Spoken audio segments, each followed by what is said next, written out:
Hello, friends and listeners. Thank you so much for listening to Aftermath. Please make sure to rate us everywhere you listen to podcasts, including Spotify, which just recently launched the ability to rate podcasts. We have more listeners on Spotify than anywhere else, so we'd especially appreciate it if you could drop us a rating. And if you haven't already, connect with us on Twitter at Group Firepit, on Instagram at Firepit Creative Group Official, on Facebook at Firepit Creative Group, and on YouTube at Firepit Creative Group. We hope you enjoy the latest episode of Aftermath.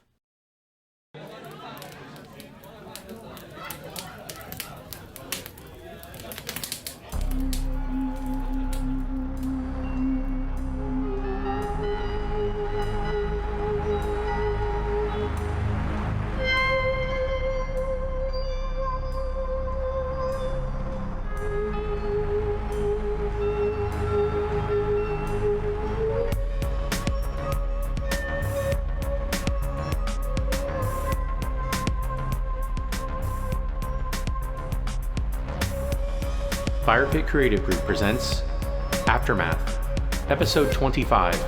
Everybody knows this is nowhere.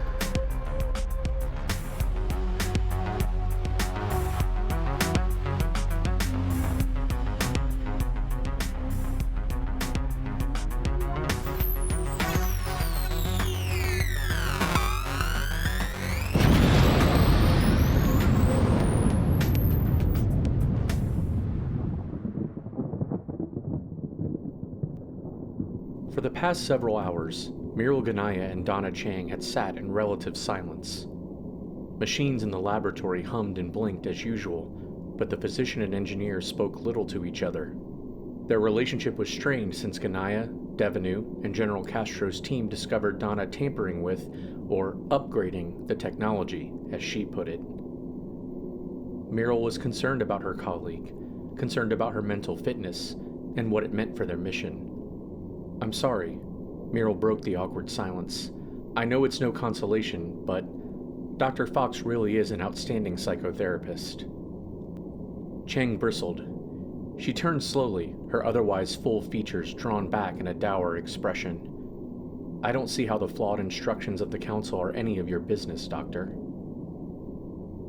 Ganaya shifted from the computer she used to monitor the modules. "None of my business?" "Donna, whatever's going on, the secrets you're keeping, the modifications you're making to the hardware, I want to help you if I can." Chang put a knuckle to her lips. While General Castro, Major McGillicuddy, and Dr. Bath lay in the coffins, Chang and Ganaya remained in the lab, operating the hybrid blend of old and new technology in service of the explorers. But Chang did not want to serve the others. At the very least, she wanted to join them. Her recent discovery about her father's role in developing the green stream technology and his schematics for altering its efficiency made this mission personal. "With all due respect, Muriel, I didn't ask for your help. And as for Dr. Fox's qualifications, frankly, the man is a lunatic." "Charles's methods may be unusual, Donna, but he's well qualified, I assure you. He wants to hypnotize me." Muriel walked from her workstation to Donna's, cautious not to violate the other woman's personal space. "It's a valid methodology, especially considering what's happened to you since your experience in the green stream." Chang glanced up, her face blank, calm. "What happened to me, Ganaya, Muriel leaned to one side. "You've admitted it. Since you went to Liberty Island, you've been different. The experience changed you. You're able to complete calculations you couldn't before. You've re-engineered this tech." "I've made it more efficient," Chang corrected her. "Fine, Donna, fine. You're able to do things you couldn't before. But what's more important, you're withdrawn, distant, antisocial." "So you're with Deveneaux on this?" the engineer asked, raising a dark eyebrow. "I'm with you on this, Donna. I've been trusted with the safety and health of this team, and that includes you. And just like you, I'm anxious to learn what the exploration holds for the rest of us. But I can't do my job if we don't communicate." Chang shrugged dismissively, then allowed a narrow smile. "You say I'm able to do things I was unable to before. You're only half right." She stood and slipped her hands into her lab coat. My experience in the green stream was an awakening. A beautiful, illuminating rebirth away from our world, away from the gray plastic and particle board. When I was connected to the mainframe, I had access to the machine, and it had access to me. It sounds absurd, but it sounds frightening. Muriel's black irises widened. I'm not frightened, Donna spoke unconvincingly. Confused, maybe. But it's like there was something trapped, hidden, locked away inside me, and the mainframe was the key. Those books of my father's, she gestured to the red-covered journals strewn about the conference table. They were the codex. But why? Why you, Donna? The engineer nodded slowly. Of course, I've asked myself this same question. The only conclusion is that my father had a hand in building the laboratory on Liberty Island. He understood its architecture and why it was compatible with the machines, the transference modules here, the pseudoskins there. Ganaya stepped back, afraid. Wait, are you saying your father engineered all of this? Chang nodded. Yes, at least in part. And he ensured I would be the one to make sense of it. How? Muriel asked. Chang said nothing. Her silence suggested her father, Chang Wak-yi, genetically engineered his own daughter, implanted something inside her mind and body, programmed the programmer. The thought disgusted the physician. Ganaya's gaze moved from the machines to Donna. If that's the case, then the council must know. On some level, they must suspect. Chang waved a hand between them. Perhaps the council selected me because, like you, I was the obvious choice to serve as engineer. But the central processor most certainly knows, more than the council anyway. The computer knows our gifts, our talents, our prejudices, whether innate or otherwise. Muriel stepped back. You say that as if the central processor were a god. Chang shook her head. No, not a god. Something worse. Something flawed. A fallible intelligence. Haven't you ever wondered who programmed the machine that rules all our lives? And if the central processor, a once sophisticated computer, was programmed by the best technologists over 60 years ago, it would require hardware engineers, software programmers to perform maintenance. Upgrades, Muriel finished for her colleague.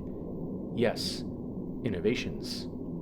So you see, Donna said, holding 2 fingers to her temple, I'm not especially keen on neurologists and hack therapists poking around in here. Before Muriel could reply, a bulb over her workstation lit up. She went to the desk and pressed a square button on the seamless pager she carried with her. A loudspeaker in the lab crackled to life. Paging Chief Surgeon Ganaya, Dr. Muriel Ganaya, you are required in the hospital. Ganaya pressed another button on the handheld device. This is Dr. Ganaya. What is it? Chief Surgeon Ganaya, your patient, Wyndham Melinda, is waking. Muriel glanced over at Chang. Mindy. Go, the engineer said, without looking at the physician. You have my word. I won't do anything without permission. General Benjamin Castro said his goodbyes to Lieutenant John Runningbear and Professor Iku Kaminari 2 blocks from City Hall. He knew the men almost a day, but felt like he knew them much longer. Runningbear and Kaminari took on the general's burden, helped him fight his way across the Brooklyn Bridge. They were now heading west. Castro's quest led him deeper into Manhattan, seeking Major McGillicuddy, Dr. Bath, and any allies that could rally to their cause, freeing survivors from their oppressors, and finding a way for those in the Phoenix Project to return to the surface. The general walked quickly through streets damp with rain, rust, and rot. He held the data disk Kaminari had given him. Recorded on the disk was a message the Japanese survivor made for his missing wife and daughter. Kaminari believed his family fled to the west. With Runningbear's help, he hoped to find them. In return for a weapon, information, and risking their lives to help him, Benjamin promised to take the disk to the last known radio station operating on the East Coast. He would broadcast Kaminari's message to his family, along with his own plea to anyone still listening. The potent blend of distance and longing in Iku's eyes reminded Castro of his own family. His estranged wife, now probably long dead. His daughter, Rachel, might be alive, if she survived whatever fate befell Tel Aviv. They had their differences, of course, most notably her orthodoxy and disgust of her father's adultery. She put her faith in God. Benjamin put his faith in Israel's Western allies. If they ever saw each other again, was there hope for reconciliation, or was the gulf between them as toxic as that which brought an end to the world they knew? Castro crossed Chambers Street. He came upon City Hall, a place he had visited twice before he was placed in cryostasis, once as a tourist, second as Israeli ambassador to the United Nations. Cracked asphalt and sidewalks strewn with rubble led to overgrown trees and shrubs spotting the area. Hastily erected and recently reinforced chain link and razor wire fencing lined the building's perimeter. Once the seat of New York City government, located at the center of City Hall Park in Lower Manhattan, City Hall now resembled a penitentiary, a concentration camp more than an epicenter of public service. The oldest city hall in the United States, up until its evacuation after the events of 2069, the building housed the office of the mayor and the chambers of the New York City Council. The general sensed movement on the other side of the fence, behind trimmed trees and invasive shrubs. Moving quickly, Castro kept his head down. He filled his hand with the Beretta. "Who's there?"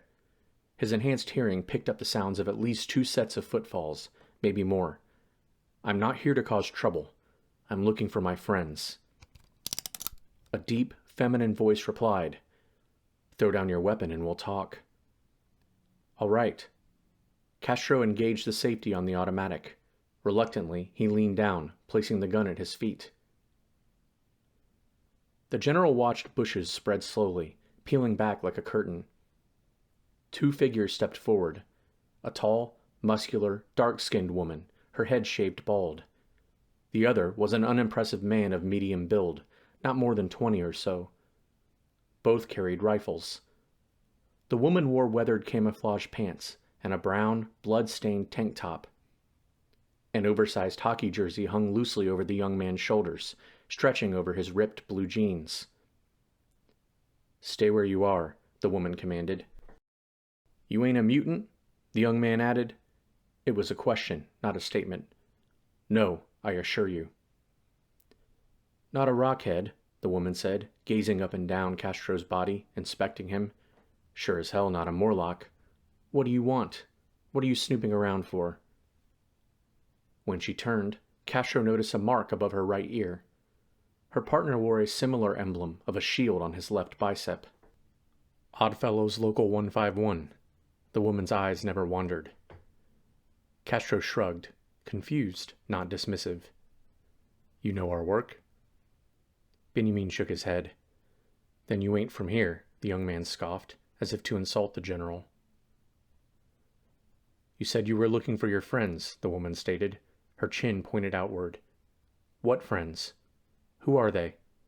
Why are you looking here?" She gestured at City Hall behind her.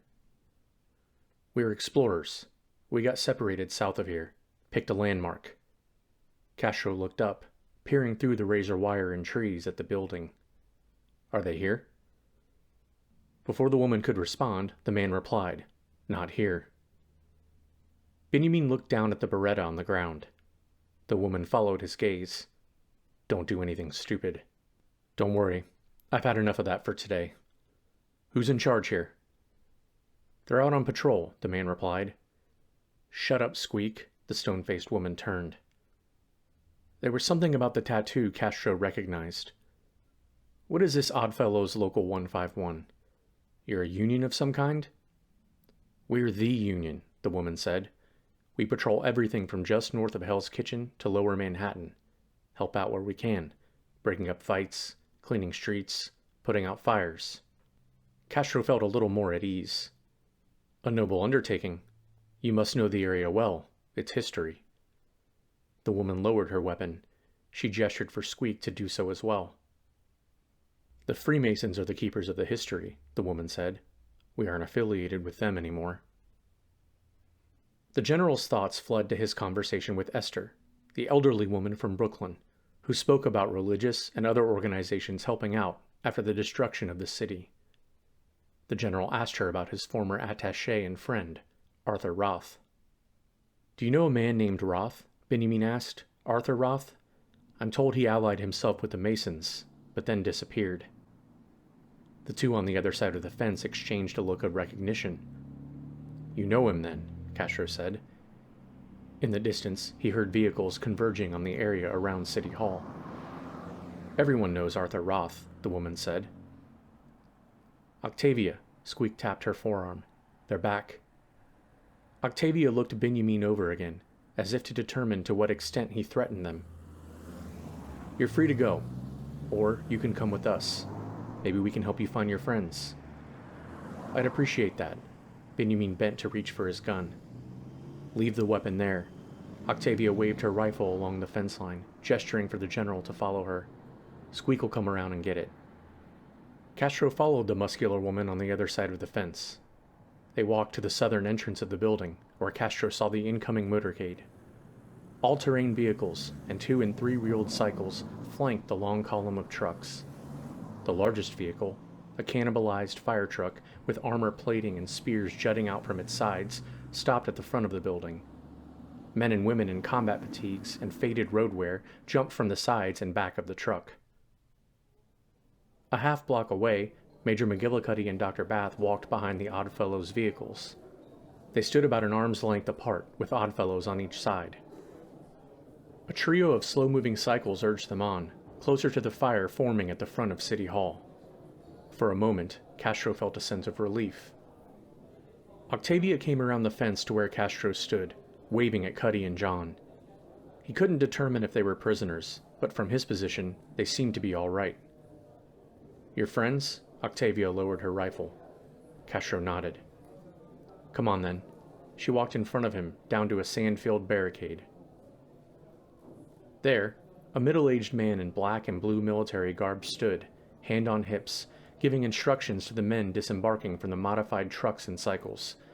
He was of average height, not taller than Benjamin, but physically more impressive, carrying little weight other than the muscle and sinew that came with hard work. "Hoffa," Octavia addressed the man. He turned to face them. His red hair, a darker, more crimson than Bath's, had receded to the top of his head, where a few loose strands stuck straight up. The rest of his hair grew long behind his head, poorly tied into a dirty ponytail. "Who's this?" Hoffa glanced over at General Castro. Green eyes sank into deep, dark sockets in his ruddy face. "Says he got separated from his friends." Octavia pointed at Cutty and Bath, who walked closer. "Those men over there." Hoffa turned. "They're with you, huh? Found him on the dark side of what's left of Trump Tower." "Was that where the drone went down?" Octavia asked, a concerned look etched into her face. "Yeah," Hoffa said. "Chasing a spinner. It's a total mess down there. Wreckage, bodies everywhere. Rockheads killing scavengers, fighting it out with their own. There was nothing we could do. We'll have to wait till this one burns to the ground and see who and what we can salvage." Castro appreciated how the man spoke coolly in direct, short fragments. "You're in charge here?" Castro aimed a thumb over his shoulder at City Hall, where Hoffa's crew carried wood, metal, and plastic containers from their vehicles into the building. "In charge?" Hoffa grinned, scoffing at the suggestion. "As much as anyone, I reckon. They call me Hoffa, Oddfellows Local 151. Castro shook his head. He hoped Hoffa wouldn't detect the simulacrum's lack of body heat. "He was armed," Octavia noted. Castro and Hoffa followed her gaze to where Squeak sprinted towards them. "Well," Hoffa shrugged, "it's not unusual." Before Benjamin could respond, he saw Cutty in his peripheral vision inching forward. "General!" Cutty called out. Castro shook his head instinctively. Hoffa and Octavia appeared taken aback. "General?" she asked. "Military," Hoffa said, looking at Cutty and Bath, then back at Castro. The general nodded. After a fashion. "Is that a problem?" The red-headed man waved at Cutty and Bath, inviting them to come closer. He pursed his lips tightly, then said, "Not a problem at all. Just don't see much of that anymore." Major McGillicuddy and Dr. Bath joined them. General Castro saw the Major was armed. Something seemed different about the two since he last saw them. Their robot bodies appeared more authentic, like their subterranean counterparts. He was asking about Arthur Roth, Octavia said, a seriousness coming over her that wasn't there when speaking to Castro earlier. Hoffa stepped back. Would you say your name was? Benjamin. Castro spoke the anglicized version of his Hebrew name. All right, General Benjamin. Hoffa grinned and pulled his sweat-soaked hair tight into a knot on his head. He placed one hand on Castro's shoulder, the other on Octavia's. Better give him back their weapons. You sure that's a good idea, boss? Squeak brandished Castro's Beretta between them. Hoffa locked eyes with the unflinching gaze of Cutty, then the passive, concerned glance of Bath. He shrugged. You're not going to kill us, are you? No, Castro was emphatic. Fine. Hoffa walked between the group, leading the way. Better come with us, then. With its wide-open rotunda and fluted columns supporting the coffered dome, the once beautiful building was unlike anything in the Phoenix Project. Allowed to move freely, Dr. Bath roamed the expansive hall converted by the Oddfellows into a storage area. Like-shaped boxes stacked 8 feet or higher formed long columns, corridors of supplies. Bath took inventory of canned foods, medicine, machine parts, ammunition, and children's toys.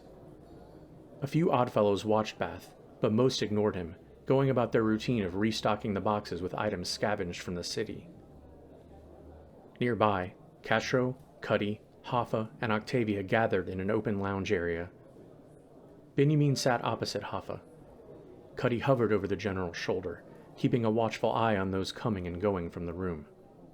Can I get you and your men something? Hoffa asked Castro. Food? Water? No, thank you. The red-headed man turned to Octavia. You mind? Ice water. Maybe some of that dog jerky. Octavia nodded. As she walked away, she faced Cutty. Her eyes seemed to hold him for a moment. A fleeting feeling passed between them, something Cutty hadn't felt in some time. Was it physical attraction? He wondered. And if so, how was that possible? His consciousness was transported through the green stream, captured in the artificial body of the inhuman simulacrum. A machine couldn't possibly have the same biological sensations as living flesh. Cutty shrugged off the thought and turned his attention back to their surroundings. He counted entrances and exits, men with weapons, women operating generator-powered sewing machines. I hope you don't mind my asking, Castro said to Hoffa, but what is all of this?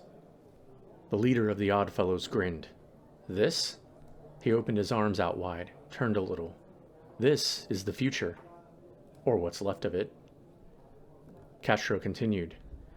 I understand you and your crew, the Oddfellows, you patrol the city. This is what you've scrounged? For what purpose? That's right, Hoffa said. All remaining unions and first responders in Manhattan merge into one. We do what we can. Help out where we can. For 20 years we've been scrambling in and out of buildings, taking abandoned goods, stockpiling, redistributing to those in need. The problem is, General, we're at war. But we're not soldiers. Not most of us, anyway. War? Cutty interjected. What war? Hoffa glanced up. Survival of the fittest. Battle between the mutants and survivors. Silvio Jones and the Rockheads on one side, Morlocks on the other. Humans are caught in between. Yeah, we've heard of Jones, Cutty said. We've had run-ins with the Rockheads. Hoffa looked back at Castro. Your men called you General. Were you in the war? Yes, Castro lied, recounting what John Running Bear told him. In the South. Well, you must be good at what you do, General. Held your own with the Rockheads. Come out all right. He waved at the 3 explorers. We could use men like you. Castro recalled his experiences in combat. He had seen so much brutality, incidents blended together with whole campaigns. Now, he wondered what it was all worth. I noticed your vehicles, Castro pointed at the entrance to City Hall. You've got a 1.5 deuce and armored CAV plating welded to the sides of your trucks. If you're fighting man-to-man, what do you need all that for? Hoffa grinned broadly, showing gaps between surprisingly clean teeth. I said we weren't soldiers, General. Didn't say we were dumbasses. Castro searched his memory, trying to recall what National Guard or other military bases were in the area, places the Oddfellows could obtain military-grade weapons and ordnance. You say you're at war with these mutants. Why? What's at stake? Hoffa leaned forward. Aren't you listening? Don't you get it? After the fall of New York, there was a mutant surge, Cutty interrupted. Where'd they come from? Hoffa shrugged as if irritated or confused. We don't know, and we don't care. They all have one thing in common. They got no use for humans. Octavia returned to the circle with a tall plastic cup. Except for human flesh, she said, handing the water to Hoffa. They eat people? Cutty asked, dark eyes narrowing. Slash 'em, Octavia said. Torture 'em, eat 'em, whatever. Animals, Hoffa sipped the water. They don't know any better. It's like they derive some sort of power from harming others, Octavia added. It makes them stronger. Benjamin recalled the rockheads they encountered outside the Statue of Liberty, the deformed mutants and helpless captives on Nut Island. He hadn't had the opportunity to tell Cutty and Bath about his confrontation with Santa Muerte. The general stood. I've encountered some of these mutants. They aren't all the same. And yes, some seem to be inherently violent. Others have powers which give them an edge. It's important to understand where they came from, how they came to be, and what they want. Octavia stared back at the general. Silvio Jones wants to control everything, and everyone. Hoffa reached into the cup of water. He extracted a handful of large ice cubes and held them to the back of his neck. That's why you came back here? My luck. I need warriors, and I get explorers. Castro turned. He saw Dr. Bath behind Cutty speaking to a group of Oddfellows. He looked back at Hoffa. We didn't come to fight. No, of course not. Hoffa rose from where he sat. In that case, General, all I can offer you and your men is shelter. Getting ready for an evening patrol. He stood shoulder to shoulder with Octavia. Find a safe spot in the building. Morning comes, want you out of here. I got no time for cowards. Cutty lurched forward, but Castro put up an arm, the back of his hand to the major's chest. That's fine, Hoffa. We understand your position. The general faced Cutty. Come on. Castro and Cutty collected Bath. As they walked from the rotunda to a marble stairway, the general felt the stares of the Oddfellows. The trio was reunited, but Benjamin felt strangely alone, disconcerted by the state of the world and his inability to rally allies through diplomacy.